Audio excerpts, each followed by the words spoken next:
হবে যতদিন পর্যন্ত আমাদের আন্দোলন যতদিন পর্যন্ত নির্মূল না হবে এই মাদক, ততদিন পর্যন্ত আমরা সোচ্চার এই আন্দোলন থাকবে এবং প্রশাসনকে আমাদের পক্ষ থেকে সহযোগিতা থাকবে।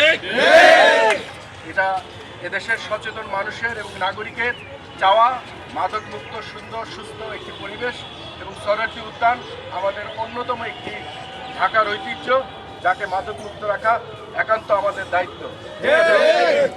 এই সোহরাওয়ার্দী উদ্যান এখানে আমরা কোমল পরিবেশে ঘুরতে চাই, আমাদেরকে নিরাপদে ঘুরতে চাই।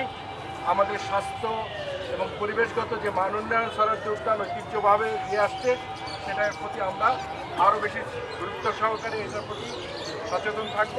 সকলকে ধন্যবাদ। আমরা এই আন্দোলন অব্যাহত রাখবো এবং রাষ্ট্রের গুরুত্বপূর্ণ দায়িত্ব নিয়ে যারা এই আন্দোলনকে এই পরিচালনায় মাদক বিরোধী যে আন্দোলন পরিচালনা করছে, আমরা এই শাহবাগবাসী অত্যন্ত প্রত্যেকে সহযোগিতা করছি। মাদকের বিরুদ্ধে ডাইরেক্ট অ্যাকশন, ডাইরেক্ট অ্যাকশন।